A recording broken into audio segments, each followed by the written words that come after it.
Let's take a look at the Hungaroring in Budapest. 2.738 miles, 14 turns in total. They describe this place as Monaco without the barriers. Just the one DRS zone and 14 corners, but it's a fan favourite.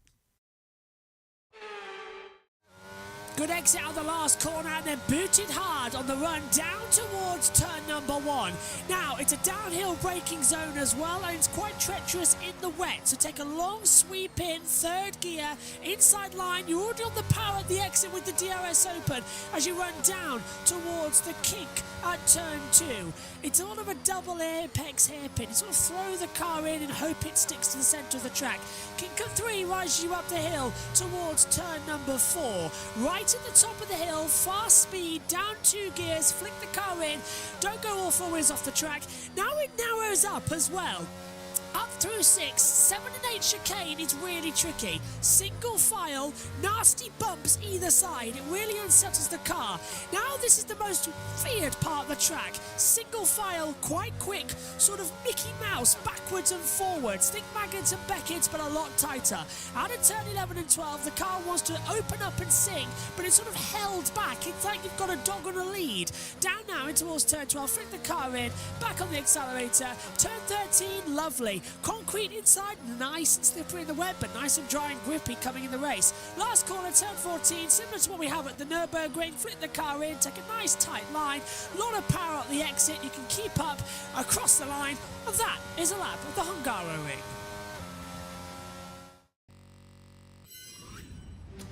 Good afternoon and welcome to FIA Formula 2 and the qualifying session from the Hungaroring here in Budapest. It's round 10, but really it's round 9 of the campaign. We're in dry to wet to pretty much slippery conditions as well. But this 4.381 kilometre circuit with 2 DRS zones, sprint race at 28 laps, feature race at 37, once again going to provide interesting running. Elevation change at 34.62 metres. Action zones down at turn number 1. Verschoor versus Hauger last year. Hauger on the outside, Verschoor slipping through on the inside with a cheeky but very easy done move.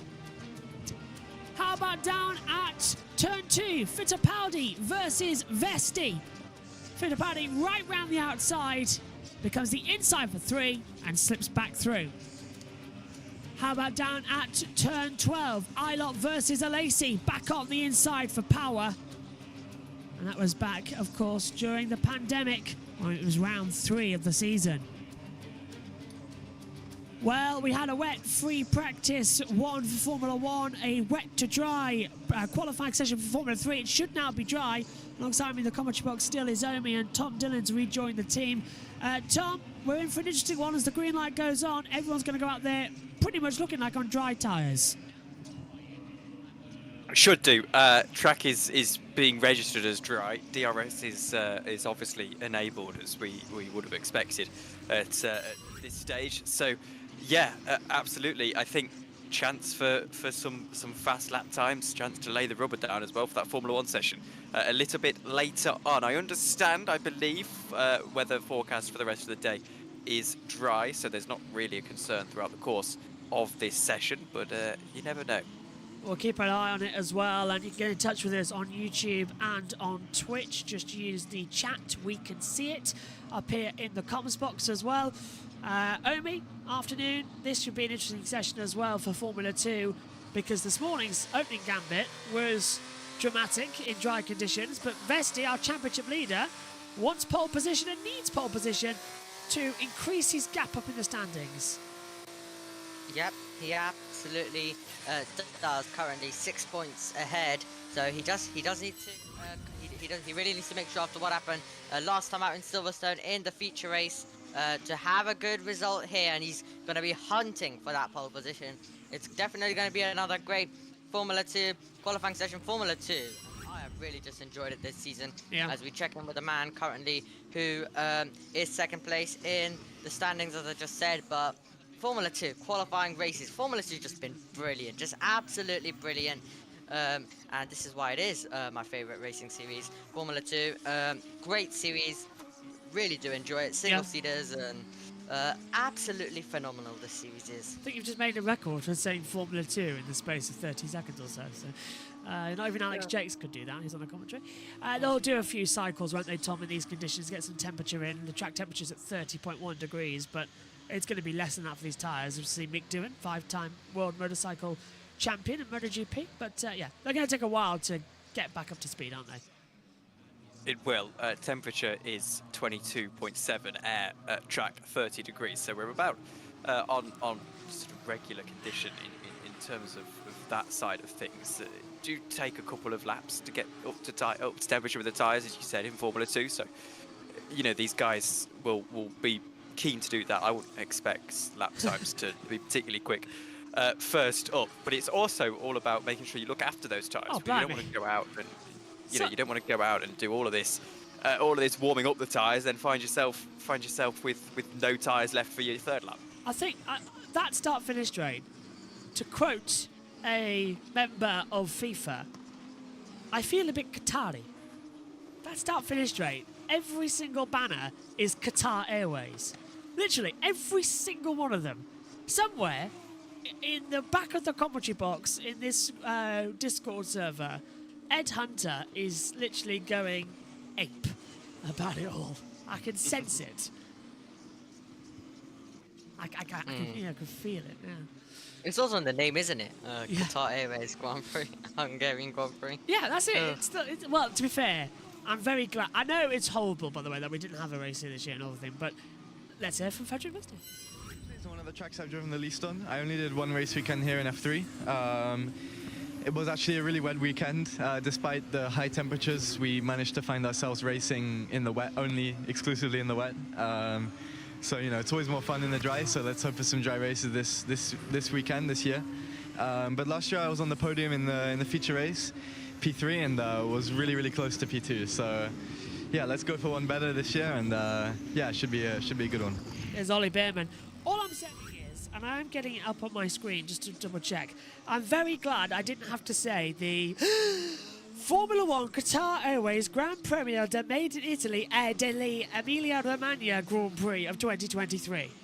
I swear they do it deliberately, but it's just so long. I would have enjoyed that. I would have enjoyed watching you do that, or hearing you do that. By the end of You it, don't have to. no, You could have that's just true. said San Marino Grand Prix. But it's not. Well, no, but it might as well be. It might as well be, yeah. We can make it. We can make it that way. I don't know why it's not the San Marino Grand Prix. I know it's Emilia Romagna and everything, but it should be the San Marino Grand Prix. Oh, for a start, it's not in San Marino, so. Yeah. In fact, neither is Mazzano. That's also in Emilia Romagna. That's in Rimini. So it's ridiculous, all that lot. In fact, where's Julia, our team member from MotoGP? She went to Mazzano for the World Superbike round of the championship and has got amazing coverage on her podcast as well. I'm just editing. Julie, if you're watching, I am editing that Tito Rabat interview. I've nearly finished it, so you'll have that in a few days from the audio. It requires a lot of editing. I feel bad now because I haven't sent it back to her. But she sent it and I didn't see the email. She texted me, but I hadn't seen the email. So, Julia, I'm sorry. But she'll probably have a go at me now at Silverstone for that when she's in the commentary box for the practice sessions. But looking stronger. Still don't know, Tom, when you're in the comp box for MotoGP. I'm so sorry to keep mucking around with that. I have no idea. No, it's okay. Lap times, by the way, as we expected, not particularly fast. Isaac Hadjar has gone on his second lap at 1:29.6. In fact, they're flying in now. Frederick Vesti, 1:28.3. So he sets the pace at the moment by 1.3 seconds. But there are some challenges going after him. Oliver Bearman into second. He's 29.1. So they're getting faster, the lap times at the moment. 23 minutes to go in the session. Victor Martin's up to P2 as well, so getting some delta times. Look, there we go. Look at that. Everything is Qatar Airways. Every single thing on that start-finish straight.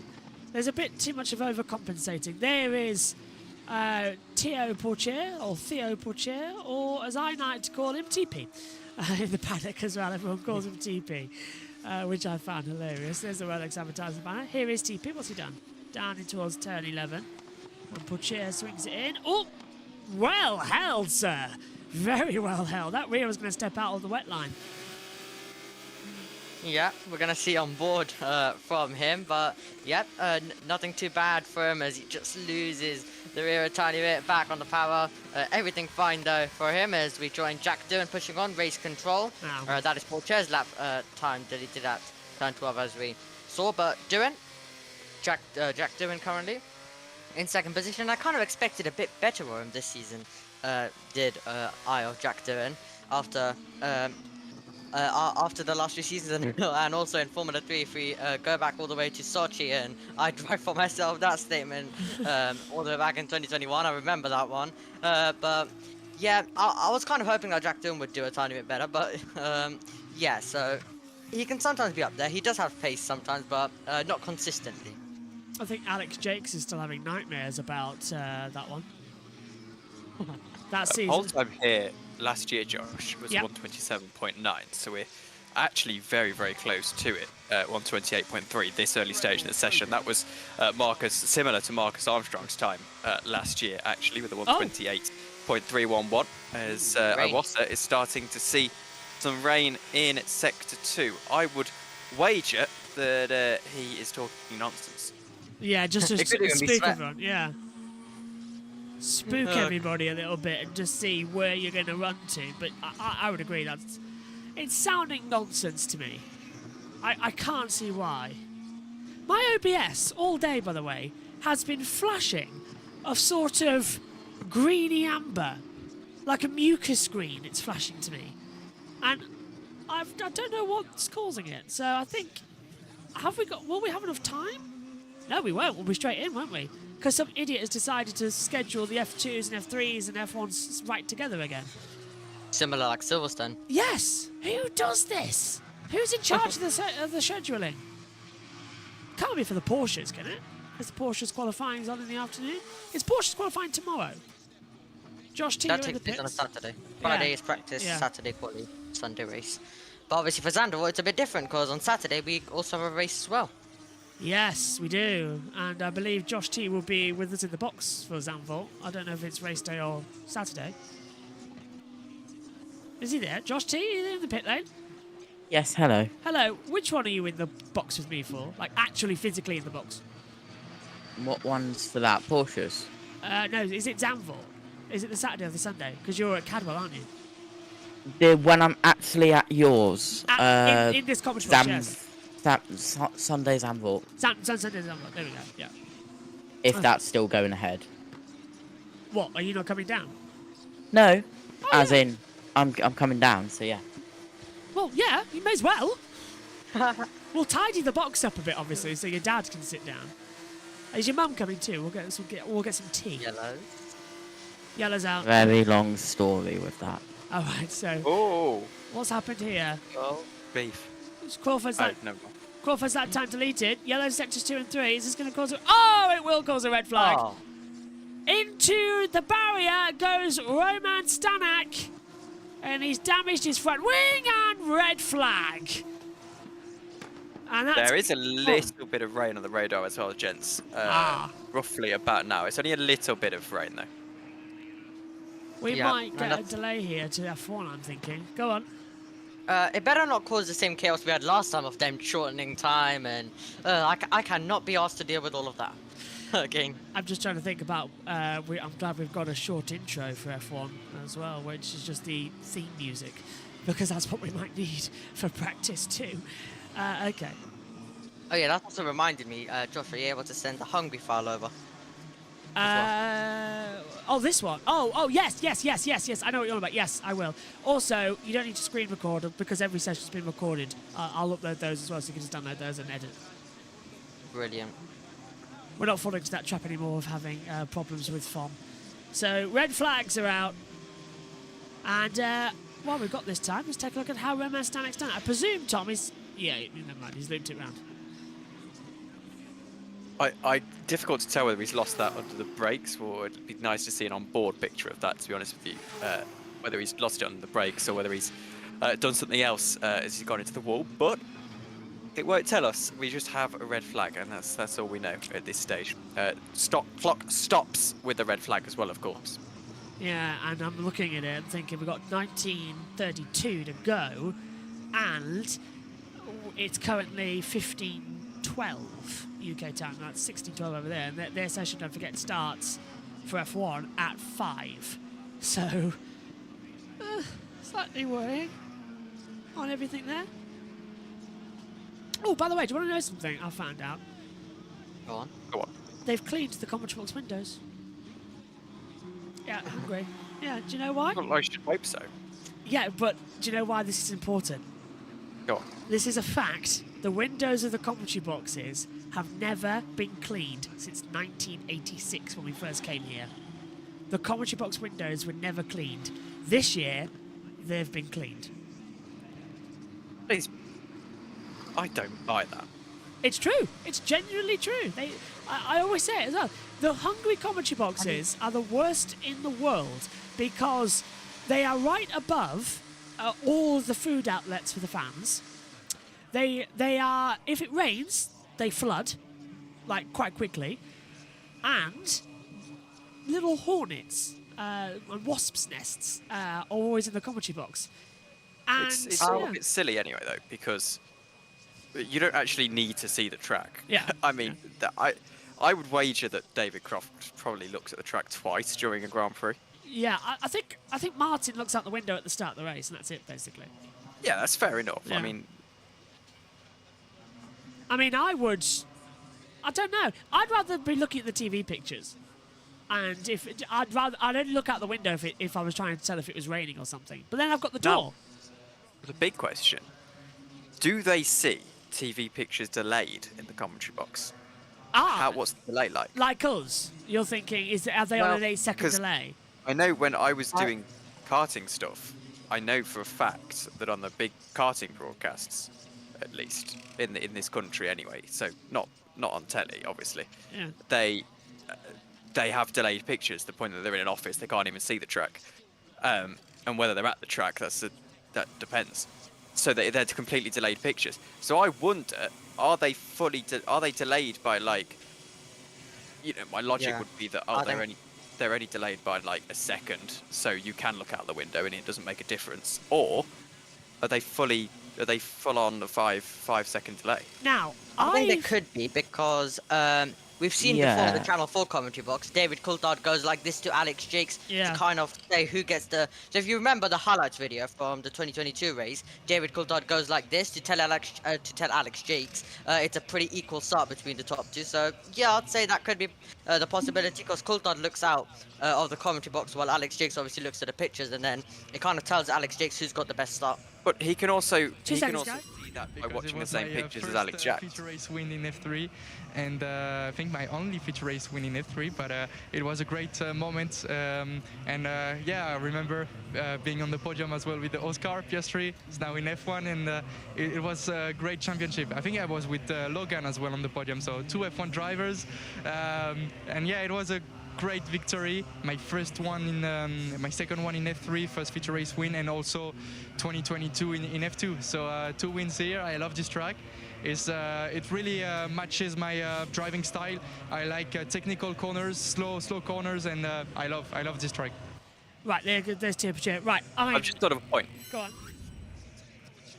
If the TVs at the track aren't delayed and the commentary box isn't delayed, and they also can't be delayed by like 7 seconds because the television's delayed by 7 seconds. So I know then the there answer. can only be- Go on. I do know the answer because I, like you, thought, oh, is it a delay of 8 seconds? Is there a bigger delay? I know this because a couple of years ago, David Coulthard at the Italian Grand Prix, I think it was about 2017, did an Instagram story of when the start happened. So as the green light goes on here. So he was Instagramming the start. And I thought, oh my God, I can see the TV pictures and the track. So it was a perfect opportunity because you could see the lights on both. Literally, there is no delay. to TV Yeah, pictures okay. and trackside coverage because I there's- thought that might be yeah, the case. they have it ultra live and as well because the lights went out and you could, as soon as the lights went out, you could see the track and the TV angle, and Ben Edwards went lights out, away we go. So they are instant. They have the same action because the timing screens are instant. So if they show red Yeah. flag, and that's different. So yeah, it's only us mortals who have to have the 8-second delay, Yes. I to be fair, there'll be some delay built in, as in there will be. like a nano or something. Yeah. Yes. Oh, Yeah. there has to be physically. It's a physical impossibility for there not to be. But yeah, that's what I thought the case was anyway. I wasn't sure because I know when they do, you know, Yeah. lower level broadcasts, it isn't quite like that. But then obviously you think about it logically, you think, well, yeah, the TV screens aren't delayed, so why would, Yeah. Yeah. like around the circuits, why would they get a delay? And they use the same circuit TV system as the big TV screens, I believe, as Yeah. well. So Interesting enough, the Diamond service that used to be the F1 Digital back in Bernie's day, that was actually delayed. And it used to really frustrate the commentators who was taking it. So they had two televisions up in the box. They had the world feed, and then alongside them they had the Diamond feed from Bernie. So they would see anything that happened first. Because it was like 5 seconds back in the digital days, which is really weird. But yeah, that's basically it. Freeview these days are now significantly delayed on signals because it's no longer the primary broadcast signal. So Freeview's 12 seconds delayed to TV pictures. Cable is 10 seconds delayed. Satellite is 8 seconds delayed. And the quickest one, in case anybody wants to know, fibre optic. Fibre optic is Yes, that will be. Yeah. That's literally light. It's the speed of light. So. Yeah, so that's instantaneous. So that removes the delay. That's the fibre optic cables that the F1 TV pictures use. They're instant now, up in the box. Sometimes they build in a delay though. Yeah. So like a buffer zone. Yes. Well, obviously, if someone, you know, something terrible happens, you need to be able to delay the pictures to not broadcast those. Yeah, and I thought that, but I was worried about Grosjean. I thought that might happen with Grosjean, but they haven't. I turned it mean, off. I mean something outside of the sport, as in Yeah. terrorist attack sort of thing. Oh yeah, Not- okay, yeah. That's what I'm getting at. Actually, there is It's like- actually there's another little insider secret. You might know this, Tom. Actually, about hang on 2 seconds. Let's go back to the pit It's lane. difficult to be quick in through sectors. Just try to get the car in the right window, get everything in the right window, and then for me just to see what I can do to make the tires last in the last sector. I think that's the critical point. We saw last year with Ayumu. He was lightning fast in the last sector, and that's where he got pole. So it's going to be a key area, but I wouldn't be surprised if just before we go out for qualifying it starts raining. So I kind of need to be ready for anything this weekend. But yeah, just put together a proper lap, no big mistakes, and I'm sure we'll be close to the front. And Zane Maloney as the car's building up then for their first push laps. Yeah, just you might know about this one there. Every TV company has to give their override code to the government in the UK. So the government Yes. have the ability to switch off the feed immediately in case of that event. Well, I didn't know that was what it called, but I now you say that it makes sense that they do that. Like that Because, happened with the obviously Queen. That's how emergency alert systems work and things Yeah. like that. That happened with the Queen as well. When she died, the emergency service signals took over all the channels, and it was really weird seeing BBC alongside Sky Sports F1 as I was in the Are box. you- Go on.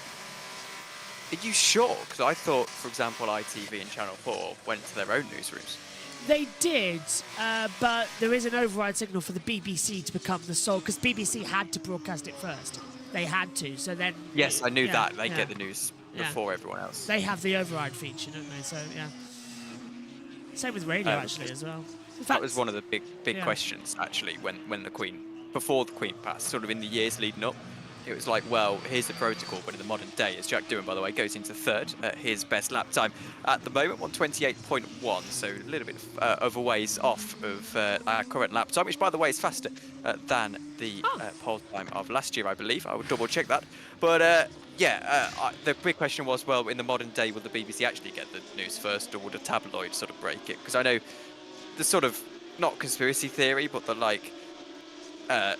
the sort of accepted idea is that, yeah, well, if she dies, there's probably they will delay the announcement. They did. You know, it didn't won't. they? Yeah. So the tabloids might get there first. Well, Twitter got there first, bizarrely enough. The royal family Twitter account tweeted it before BBC announced it. So we knew the Queen had died, like 2 minutes before BBC.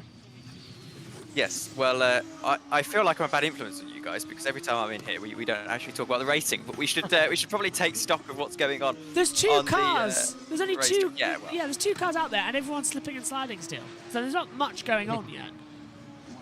So we're perfectly fine. Here comes Cordeal up to the line though. He hasn't set a benchmark so far, so this will be 17th, 129.146. And Dewan's out there too, but he's on an in lap, so he's not doing anything. That's it basically. So yeah. Go on. What happens to Sophia Flörsch in the Formula 3? Because I heard when I came into the box, Josh goes, "Oh, a shame that for Sophia." Was 7th, lap time deleted, stuck down in 27th because she went off the track slightly. The FIA Well, allowed to get her. I was there, mate.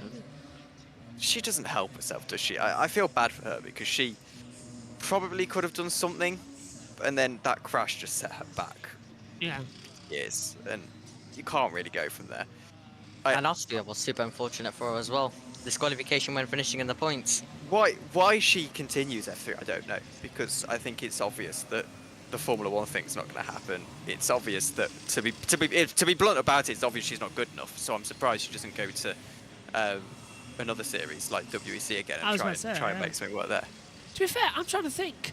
I thought Jamie Chadwick would be the next great female talent because she was great, but she got completely done over by W Series, and she's now rotting in Indy Light, doing nothing. Yeah.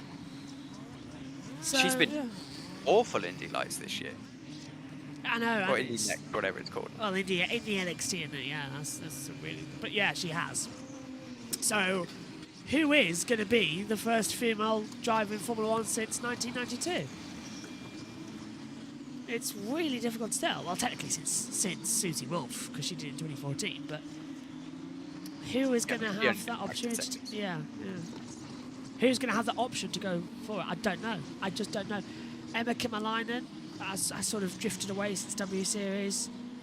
Beitske Visser has 2. Bianca Bustamante has just won her first race in F1 Academy. Abby Pulling, I would say, is someone to watch out for, being managed by Alice Powell, her close friend. I'll be brutally honest. I don't think out of the current crop there's anyone good enough to get into Formula 1. I'm not saying that there won't ever be, and I think we're close, but my fear is that someone sort of gets rushed through the system and get freezed. You know, they get to Formula 1, there's a lot of music and hype around them, and they're not necessarily there on merit. You know, a team sees it as a PR opportunity. That's my fear. That's I mine hope too. I hope that we get to a phase where there's a girl who comes through who is fast, wins F2, wins F3, gets a seat, is there in F1, because that first woman back in F1 it's going to be challenged. She really is, because there'll be more pressure on her than there has been on everyone. Which is weird because in Formula E we had female drivers, but they disappeared, and now it's a male-dominated series again. I'm trying to think, in IndyCar, we always have a female driver on the grid. It's pretty much a consistency, and they do really good. Pippa Mann, fastest ever female in IndyCar. Danica Patrick won a race in IndyCar. I think Danica was the closest we got. She should have swapped over to Formula 1. Instead of, after she won at Indy, instead of going to NASCAR, someone should have put her in Formula 1. Because let me tell you something, in those days, IndyCar and Formula 1 were pretty much the same in 2011. They could have had an opportunity to get Danica in. And I think they lost out on that. Because Danica was quick. And I'd agree with that. Yeah.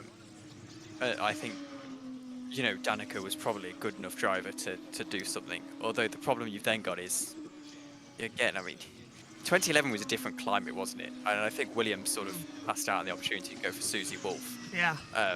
And I think it was... I don't think it was necessarily... I think they didn't want to take the risk,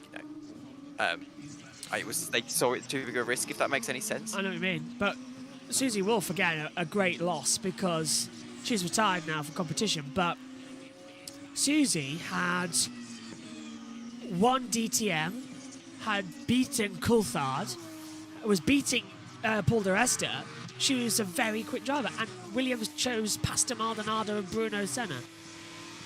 Although also two fantastic drivers. I mean, Maldonado was a good driver. He's at the end dead. of the day. Sometimes. Bruno Senna, however, I never know what to say about Bruno Senna. I don't. Sometimes he was great. Sometimes I don't know why he drove. It's like, Now, to be brutally honest to Susie Wolff, I look at her career stats and they are pretty appalling through Junior Series. 4 Junior Series podiums, both coming in Formula Renault. yeah. No wins. Highest position in any championship was 5th, Formula Renault 2004. I mean, from that perspective, perhaps my rose-tinted glasses looking back, maybe she wasn't the right choice for Williams. Just quickly, Foster says, disagree on Chadwick. She is improving massively. Watched her make some nice moves at Indy GMR. IndyCar's far tougher than Euro Series.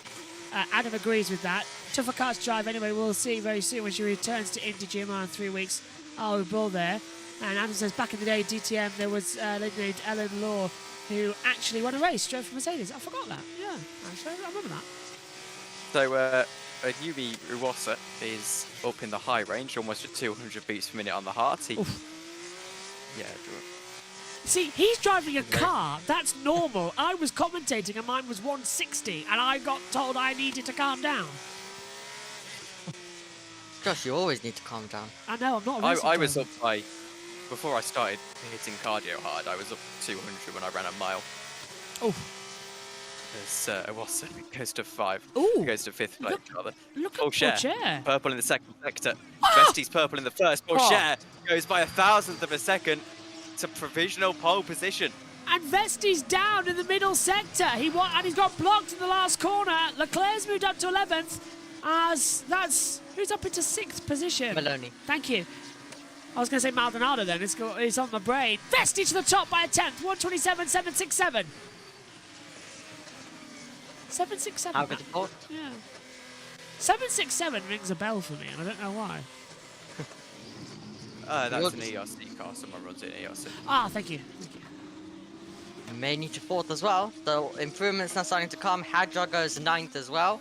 So, and then we have Behrman going to 4th. So, Vesti once again up there. Boschron goes 12th. Novalak improves past Crawford.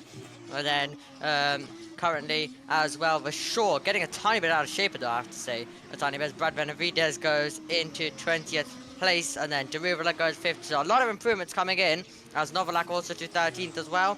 But we're watching Vasseur as he comes around turn number 14. Vasseur's teammate Correa goes into 15, just goes ahead of Arthur Leclerc. And Richard Vasseur now over the line, he goes 9th. So it is becoming a bit of a pattern. It's becoming a bit of a pattern where they're losing a lot of time to the third sector. So yeah, we're usually seeing the improvements in the first and second. And then it's all about just keeping it together through the third sector currently.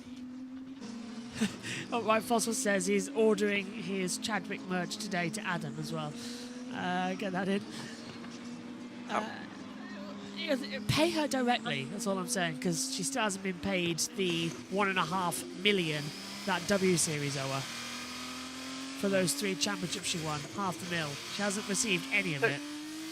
No, I never wanted to have told you so, but I was saying when it started that W Series was going to go bankrupt. I had an argument with a university friend of mine, a very dear friend, Sophie, and she asked me about it, and I said it was a terrible idea.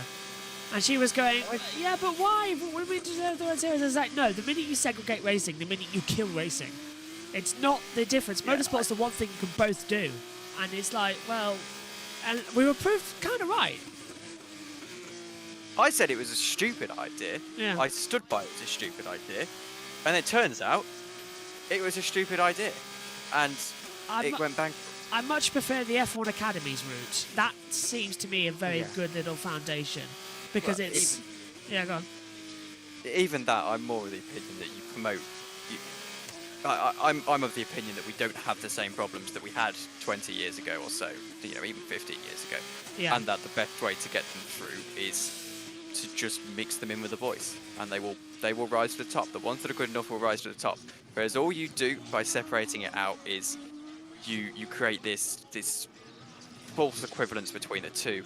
You know, this girl's really fast compared to the girls, and then there's so much pressure when she then goes and competes with the boys. And Exactly, it's like Jamie. The route through should be, yeah, exactly like Jamie Chabot. The route through should be the same as the boys, and we should appreciate that one day it will happen, and hopefully it happens. Portier trying to go through. Awasa stayed 4th as Cordial moves up to 18th. Henry Lazani. Martins is fastest in the middle sector. Portier up to the line. Doesn't improve. 4 tenths down. A lot of traffic in that second and third sector.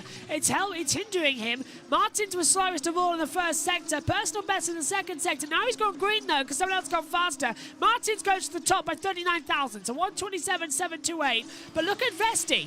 Much better lap time. He's on the last corner. Fastest sector 1. Personal best sector 2. Slow sector 3 only goes second. Dewan is slow sector 1. Fastest of all sector 2 as the track's improving. Hauke's gone 7th. Dewan's going to come across the line now. Fittipaldi goes 10th. Dewan top 52 thousandths. Top 3 separated by 9/100th of a second as they come through. Dewan, Martins, Vesti 1, 2, 3, and then Hadjar goes 5th. But Jack Dewan with 3 minutes to go has provisional pole position. I can feel my heartbeat going. That's encouraging for him. Bad season, Really, better really. race.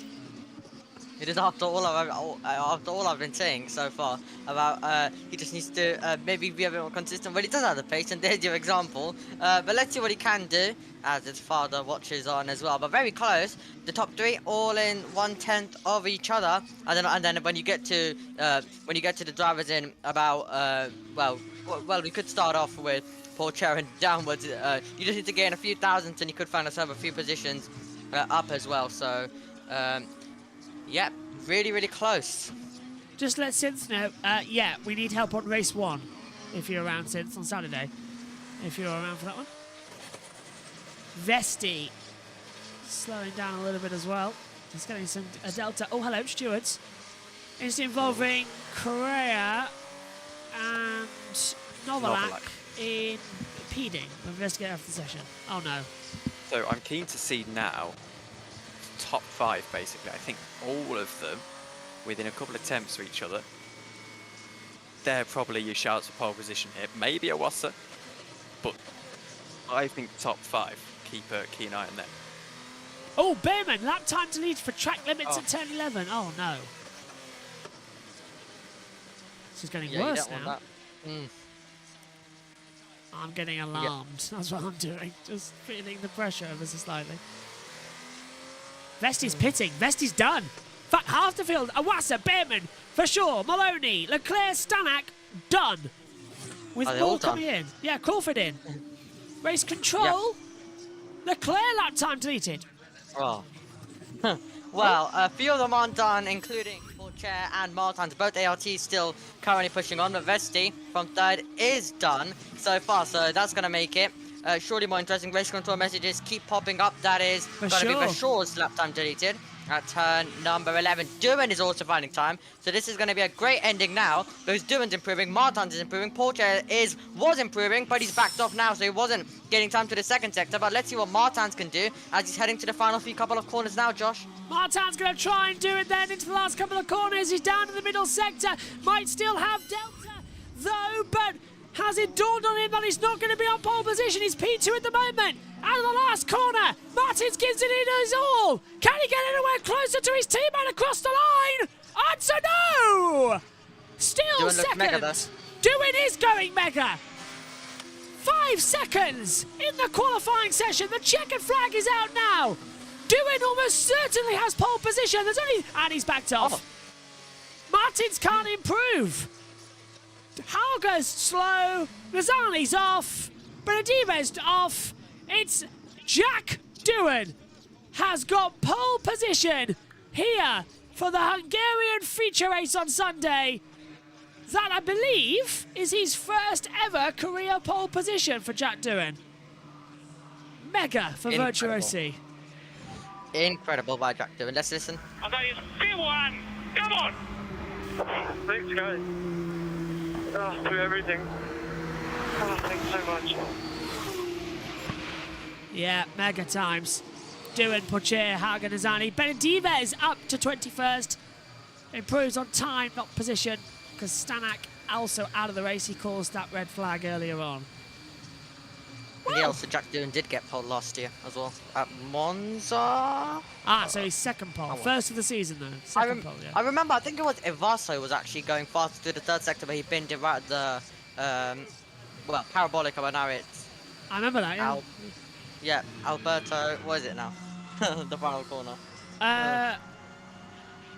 He's not climbing, all I know is Alberto something. Oh, I know what it is. Alberto Ascari. It's the Alberto Ascari Parabolica, yeah. Ascari Parabolica, that's the official title for it. Is it? No, it's not. It's someone else. Well, Ascari died there. It's Monza. Alboreto. Is it Alboreto? Michele Alboreto? It's Alboreto Curve, yeah. Oh. So it's still the Parabolica, though. Well, yes. It's a bit nonsense. I call it Parabolica, but it's technically not a Parabolica anymore. It's Parabolica. It's all that nonsense. They keep changing names. It's like the Peraltada in the last corner at Mexico. Nobody calls it Matzel. It's the Peraltada. It's funny because you can't... Yeah, it's funny because of all the corners on that track you change the name to, you choose that. I mean, it could have been the Alboreto Pit Straight or the Alboreto Straight rather than changing the most iconic corner on the track. Well, to be fair, they are idiots. The Ferrari team. We've established this. Yeah. I'm just double checking if Doohan actually has taken a pole, or am I dreaming again?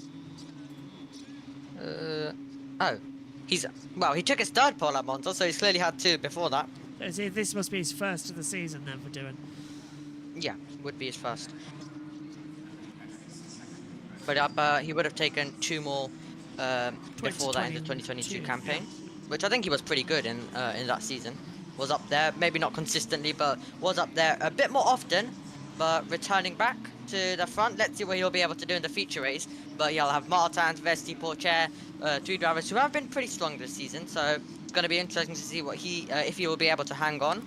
And then for tomorrow, provisionally, it'll be Maney alongside Hauger. I love having Maney right at the front with his late dive bombs all the time, but he'll be leading the field away tomorrow. But if Hauger was to take it, then I think we could get a very late lunge coming from Maney later on in the lap. But Maney has been pulling off some brilliant moves. Here's the results then. Jack Doohan on pole. Victor Martins is second. Frederick Vesti third. Then fourth for Theo Pocher. Fifth Isaac Hadjar. Sixth Amor Wassa. 7th Oliver Behrman, 8th Jan Druvela, 9th Dennis Hagen, 10th for Kushmani, 11th for Enzo Fittipaldi, Richard Verschoor 12th, 13th for Ralph Boschung, 14th Zane Maloney, 15th Clement Novalak, 16th Juan Manuel Correa, 17th Arthur Leclerc, 18th for Jack Wilford, 19th Roy Nazani, 20th Emilio Cordial, 21st Brad Benedives, and 22nd for Roman Stanek. Well, closing thoughts before we cross over, ready for F1's practice. Tom, what have you made of today as we let you go to enjoy the cricket? I'm going to really enjoy the cricket, but no, it's been good fun, and an F1 practice, obviously a bit of a washout. Jack Doohan, fantastic performance from him. He's got a real chance tomorrow. There's a lot of hype around him. I picked him in qualifying as a driver that I'm looking at with a lot of intrigue. And it continues here. That's a good performance from him, and hopefully it carries over into the race. And Omi, what did you make of the session? Very exciting session. It went down all the way, almost to the end, but it was Jack Doohan who was able to take it. So brilliant by Doohan, and I think we're going to be in for a brilliant sprint race, as I was just mentioning earlier on with Maney and Fittipaldi. But the feature is going to be interesting. Doohan being chased by Martins, Vesti, Pocher. That's going to be super interesting as well. But with Kush Maney starting in first place provisionally for tomorrow, but we can easily change with penalties and any lap time deletion, so it can easily change around. But yeah, really looking forward to the rest of this F2 weekend, because it's going to be a thriller like this whole season has been. Thanks to Omi, thanks to Tom, thanks to Josh in the pits. Right, getting over now, set for free practice 2 for Formula 1. We'll be back tomorrow afternoon, just after the third practice for Formula 2's sprint race. We'll see you later. Bye-bye.